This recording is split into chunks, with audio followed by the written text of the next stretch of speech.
बिस्मिल्लाहिर्रहमानिर्रहीम। अस्सलाम वालेकुम स्टूडेंट्स, हमने फर्स्ट लेक्चर के अंदर डिस्कस किया था अमेज़ॉन और ई कॉमर्स के बारे में कि अमेज़ॉन क्या होता है, ई कॉमर्स क्या होता है, अमेज़ॉन पे वर्क करने के कौन कौन से मॉडल्स होते हैं, कौन कौन से इस पे मेथड्स इस्तेमाल हो सकते हैं, फुलफिलमेंट चैनल क्या क्या होते हैं और अमेज़ॉन के अंदर हमारा काम क्या होता है, हंटिंग, सोर्सिंग वगैरह एक्सेट्रा एक्सेट्रा। हमने ये सारी चीज़ें डिस्कस की थी। अब इस वाले लेक्चर के अंदर हम जो चीज़ें डिस्कस करने वाले हैं वो है शॉर्ट टर्मिनोलॉजीज़ जो कि अमेज़ॉन के अंदर यूज़ होती हैं। अमेज़ॉन के अंदर यूज़ होने से मुराद अमेज़ॉन को जब हम स्टडी करेंगे, जब हम अपने बिजनेस की तरफ आएंगे तो बहुत सारे वर्ड ऐसे हैं जो आपके सामने बोले जाएंगे। कोई शॉर्ट टर्म्स यूज़ होंगी, जैसे अमेज़ॉन के लिए समटाइम्स लोग लिख देते हैं AMZ। प्राइवेट लेवल के लिए वर्ड यूज़ होता है PL। आप लोगों ने, सब लोगों ने ये चीज़ें जो नॉर्मल हैं ये तो सुनी होंगी। आप लोगों ने VA का वर्ड सुना होगा, लेकिन बहुत सारे लोगों को VA का फुल फॉर्म नहीं आइडिया होगा कि क्या होता है बेसिकली। अब मैं वही चीज़ें आपको एक्सप्लेन करता हूँ। सबसे पहले अपनी स्लाइड की तरफ चलते हैं और सबसे पहली स्लाइड ही हमारी AMZ अमेज़ॉन के बारे में है। AMZ का मतलब है अमेज़ॉन। जहाँ पे ये लिखा होगा आप समझ जाएंगे कि ये अमेज़ॉन है।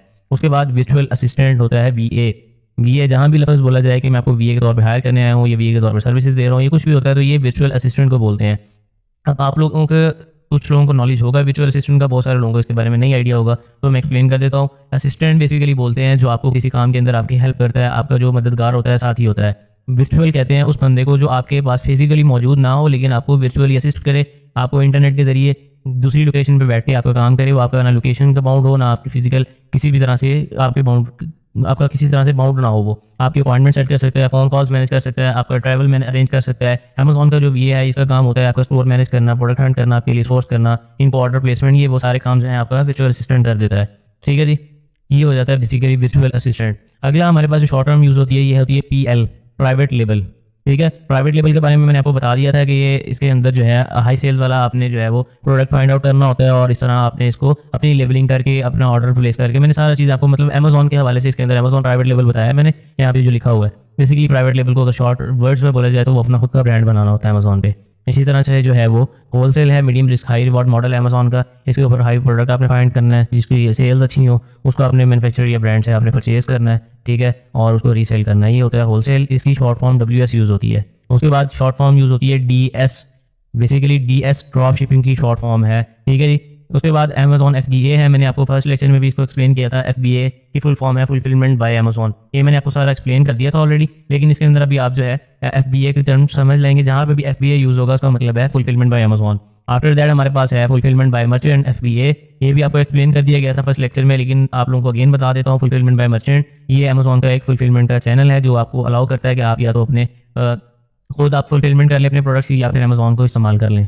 आफ्टर दैट हमारे सामने है ROI, रिटर्न ऑन इन्वेस्टमेंट। ठीक है जी, रिटर्न ऑन, जहाँ पे आपको वर्ड ROI लफ्ज़ लिखा हुआ मिले आप उसको देखें, पढ़ें। उसका मतलब होता है रिटर्न ऑन इन्वेस्टमेंट, मतलब आपने जो इन्वेस्ट किया उसके ऊपर आपको आउटपुट जो मिला वो आपको रिटर्न क्या मिला इस पर। ठीक है जी। उसके बाद अगली चीज़ हमारे पास जो है वो टर्म यूज़ होती है LLC, लिमिटेड लाइबिलिटी कंपनी। जब आप US के अंदर अपनी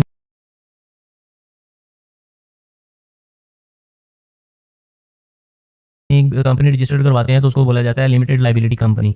ठीक है जी, limited liability company. Single person अगर अपने नाम पे कंपनी रजिस्टर करवाता है USA के अंदर बिजनेस करने के लिए, उसको लिमिटेड लाइबिलिटी कंपनी बोला जाता है। After that LLP, limited liability partnership. आपके दो या दो से ज़्यादा लोग जब अपने नाम पे कंपनी रजिस्टर करवाते हैं तो उसको बोला जाता है लिमिटेड लाइबिलिटी पार्टनरशिप। ठीक है जी, ये आपको यहाँ तक उम्मीद है समझ आ गई होगी। अब अगली हम टर्म की तरफ चलते हैं तो ये आ जाती हैं LTD, limited company. After that VAT, VAT, value added tax.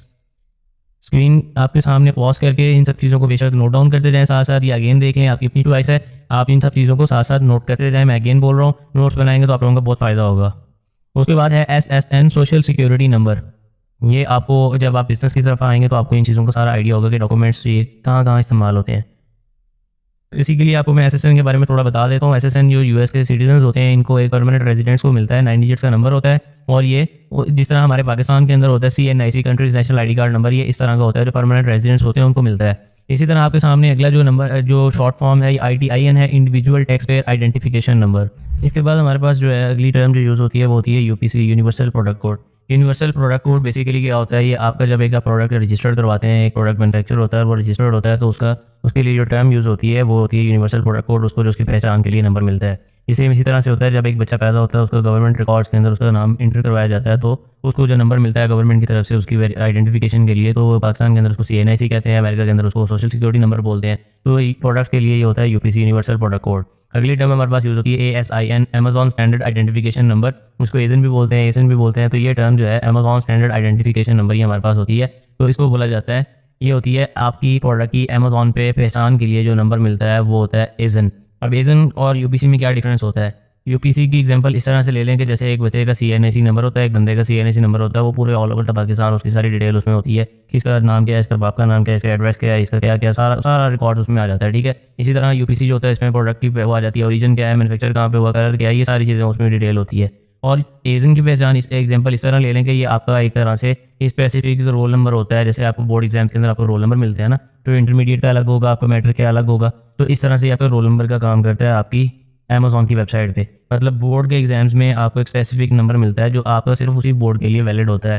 तो अमेज़ॉन का जो ये नंबर होता है, आइडेंटिफिकेशन नंबर, ये सिर्फ अमेज़ॉन के लिए ही वैलिड होता है, ये और किसी वेबसाइट के लिए नहीं है। यूपीसी आप जाके वॉलमार्ट पे, एडसे पे भी लगाएंगे तो आपके सामने प्रोडक्ट का रिजल्ट आ सकता है। एजन सिर्फ और सिर्फ अमेज़ॉन पे लगेगा। तो जैसे 9th का जो आपका या 10th का आपका जो रोल नंबर होगा वो आपके उसी 9th-10th की वेबसाइट पे रिजल्ट पे लगेगा, अब बाकी वेबसाइट्स पे नहीं वर्क करता।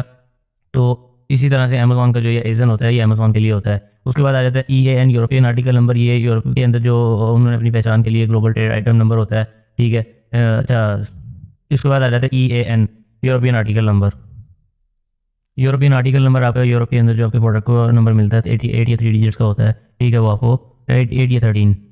उसके बाद आ जाता है employer identification number, EIN। Employer identification number आपके बिजनेस की पहचान के लिए जो उसको आपका IRS की तरफ से असाइन होता है नंबर, वो होता है। जैसे आपकी पर्सनल पहचान के लिए SSN या CNSE होता है, अब प्रोडक्ट की पहचान के लिए UPC होता है। तो एम्प्लॉयर आइडेंटिफिकेशन नंबर आपको बिजनेस की पहचान के लिए होता है। उसके बाद अगला आ जाता है हमारे पास BSR, best seller rank. Best seller rank ये होता है कि आपके प्रोडक्ट को जो अमेज़ॉन के ऊपर आप जब प्रोडक्ट की रिसर्च कर रहे होते हैं तो आपको फाइनलाइज करना होता है कि कौन सा प्रोडक्ट हम अपने स्टोर के लिए फाइनल करें, कौन सा प्रोडक्ट हमारे स्टोर के लिए अच्छा रहेगा, बेटर रहेगा। अब नॉर्मली अगर फिजिकल बिजनेस करते हैं तो आप अपने ट्रेंड्स को, अपनी मार्केट को सारा फिजिकली जाके देख सकते हैं। अमेज़ॉन पे 600 मिलियन लिस्टिंग है तकरीबन, ठीक है। तो उनमें से आपको कैसे पता चलेगा 600 मिलियन प्रोडक्ट्स में से आपने कौन सा प्रोडक्ट सेल करने के लिए फाइनल करना है? तो उसके लिए सबसे बेहतर ये ऑप्शन होता है कि अमेज़ॉन आपको खुद कैटेगरीज डिवाइड कर देता है। प्रोडक्ट्स को कैटेगरीज में डिवाइड करने के बाद अमेज़ॉन आपके प्रोडक्ट्स को आपको हर प्रोडक्ट को सेल्स रैंक असाइन कर देता है अकॉर्डिंग टू देयर सेल्स। जितनी उस प्रोडक्ट की सेल्स होती हैं उस हिसाब से उसको रैंक मिल जाता है कि ये रैंक, ये रैंक, ये रैंक, ठीक है। तो आपने देखना है कि जिस प्रोडक्ट का जितना अच्छा सेल्स रैंक होगा, इतनी अच्छी उसकी परफॉर्मेंस होगी, आपने उस प्रोडक्ट को चूज़ करना है। तो इसमें ऐसा है कि आपको एग्जांपल देता हूँ कि क्लास के अंदर अगर 100 बच्चों ने एग्जाम में अपेयर हुए हैं तो उनमें जिसकी सबसे अच्छी परफॉर्मेंस होगी उसका रैंक उतना अच्छा होगा। फर्स्ट रैंक वाले की सबसे अच्छी परफॉर्मेंस सेकंड रैंक वाले की उससे कम, थर्ड वाले की उससे कम, 100 वाले की सबसे कम होती है। तो इसी तरह से जितना ज़्यादा हाई BSR होगा, 100 वाले की सेल्स कम होगी, 1 वाले की सेल ज़्यादा होगी, ठीक है। तो 50,000 सेल्स रैंक वाला एक आइटम हो तो उसकी सेल्स बहुत ज़्यादा कम होगी in competition of in front of 5000 जो इसका BSR होगा। 5000 BSR वाला प्रोडक्ट हमारे लिए आइडियल प्रोडक्ट होगा 50,000 वाले के मुकाबले में। अगला हमारे पास जो टर्म यूज़ होती है वो होती है SKU, स्टॉक कीपिंग यूनिट। इसको SKU भी बोलते हैं। ये आपका इन्वेंट्री और स्टॉक को मॉनिटर करने के लिए, आइडेंटिफाई करने के लिए मोस्टली रिटेलर्स और लोग यूज़ करते हैं। अपने इन्होंने लेबल्स वगैरह लगाए होते हैं, SKUs पुट किए होते हैं। उसके बाद FNFKU, fulfilment network stock keeping unit, ठीक है। ये आपका अमेज़ॉन यूज़ करता है। SKUs जो अमेज़ॉन आपको सेल सेंट्रल में से जनरेट होते हैं, ये बाद में आपको जब जनरेट करेंगे तब आपको बता देंगे।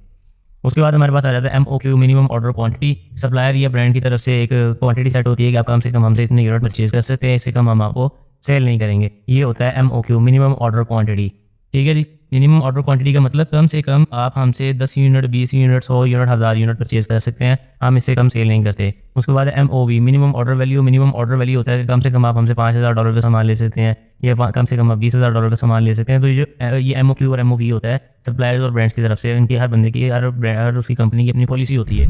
उसके बाद आ जाता है हमारे पास MSRP, manufacturer suggested retail price. ये जो मैन्युफैक्चरर होता है ये आपको सजेस्ट करता है कि आप इस रिटेल प्राइस पे इसको सेल कर सकते हैं, ये आपने इसका प्राइस टैग रखना है, इस पे आपको प्रॉफिट आएगा। वो एक सजेशन होती है, ये ज़रूरी नहीं होता। इसके बाद आ जाते हैं हमारे पास मैप जो होता है मिनिमम एडवर्टाइज प्राइस पे और मैक्सिमम एडवर्टाइज प्राइस पे होता है। इसमें इसका मुराद ये होता है कि ब्रांड आपको बोलता है कि आप मेरे प्रोडक्ट सेल तो कर सकते हैं लेकिन मैक्सिमम आप इस प्राइस पे जा सकते हैं, इससे ऊपर आपने नहीं सेल करना। मतलब समटाइम लोग जो उसका स्टॉक है वो रख लेते हैं, उसको ब्लैक में सेल करते हैं, ये भी इलीगल होता है, ब्रांड की तरफ से अलाउ नहीं होता। और ना ही आप इसकी प्राइस को बहुत ज़्यादा कम कर सकते हैं जिससे ब्रांड का नेम जो है वो खराब हो गया, इनकी प्रोडक्ट बहुत सस्ती हैं ये वो, ठीक है। पेप्सी की अगर उनकी सेलिंग प्राइस 140 मार्केट में है तो हर बंदे को 140 पे सेल करनी पड़ेगी, वो इससे ना कम कर सकता है ना इससे बहुत ज़्यादा हाई सेल कर सकता है।